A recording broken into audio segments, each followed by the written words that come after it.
My name is Sloan Meyer, and I bring literature to life. And today, I want to tell you about a story called Mary Poppins. You might be saying, I know that story. You don't have to tell it to me.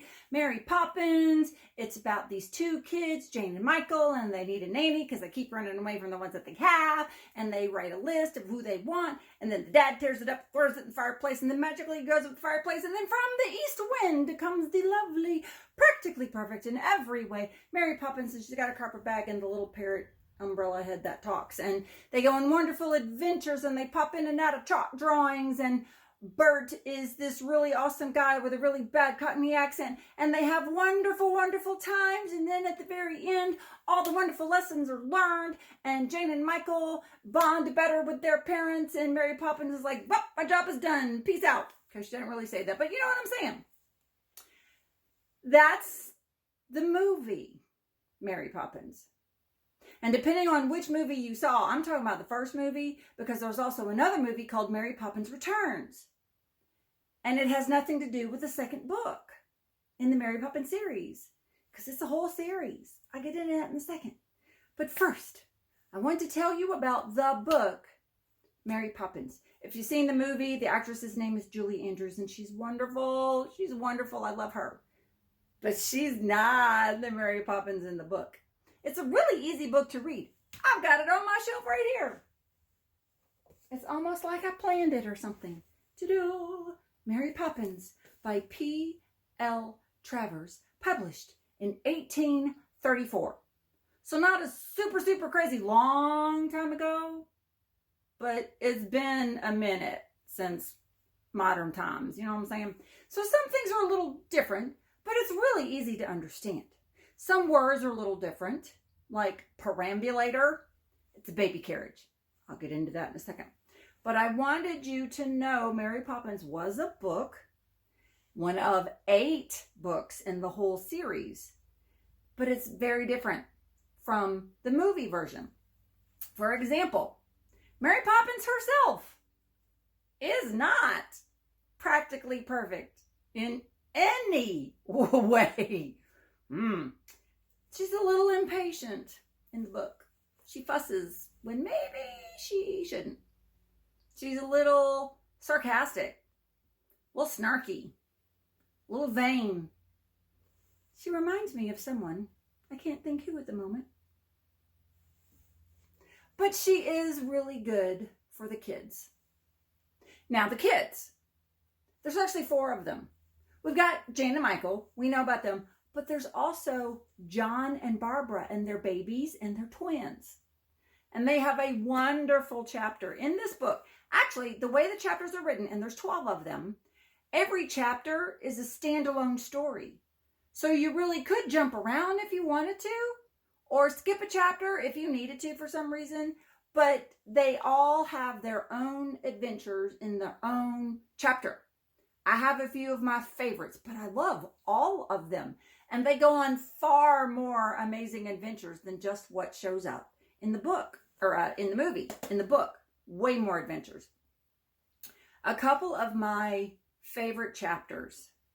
One of them is about the baby twins, John and Barbara, and how at this age, they can talk to animals and understand them, and the animals they all understand each other, and they have wonderful conversations and wonderful times, but they might grow out of it.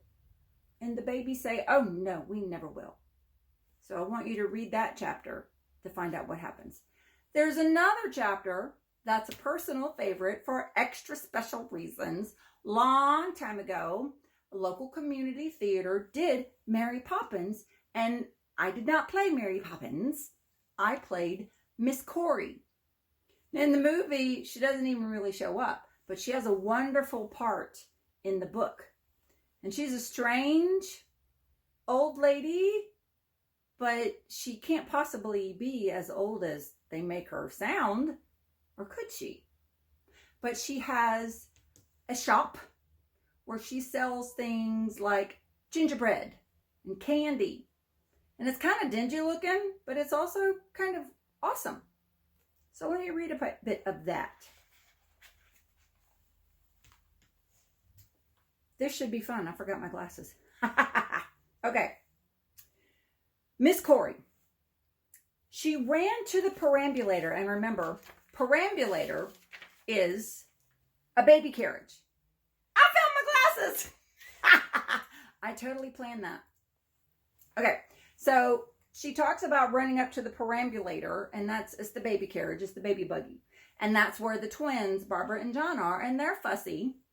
So she runs to the perambulator, and she rocks it gently, crooking her thin, twisted old fingers at John and Barbara until they stop crying and begin to laugh.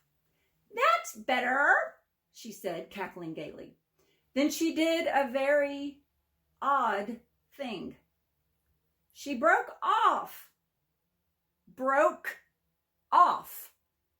2 of her fingers and gave 1 each to John and Barbara. And the oddest part is that the space left by the broken off fingers, 2 new ones grew at once. Jane and Michael clearly saw it happen. "Only barley sugar can't possibly hurt them," the old lady said to Mary Poppins. "Anything you give them, Miss Corey, could only be good for them," said Mary Poppins in the most surprising courtesy. "What a pity," Michael couldn't help saying, "that they weren't peppermint sticks." "Oh, well, they are sometimes," said Miss Corey gleefully, "and taste very good at that. I often nibble on them myself when I can't sleep at night. Splendid for the digestion." Oh my goodness! She broke off 2 of her fingers. And the odd thing is that they grew back. Oh, that's the odd thing. Okay, well, that's one of the odd things. So she breaks off a couple of her fingers. They grow back. But by the time it takes to hand her fingers to the babies, they turn into sugar sticks, candy. Okay, and sometimes they're peppermint sticks. Wow. So this is what I mean. It's weird. It's odd.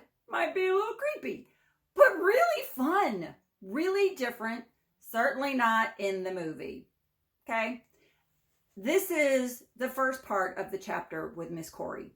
The chapter goes on and wonderful things happen. That's really, really special for me. Like I said, in her shop, she sells gingerbread slices. If you buy them by the slice, she wraps them in paper that has a gold star on it. And I would love for you to continue reading that chapter, find out what happens to those gold paper stars, and send me a message and let me know what you think.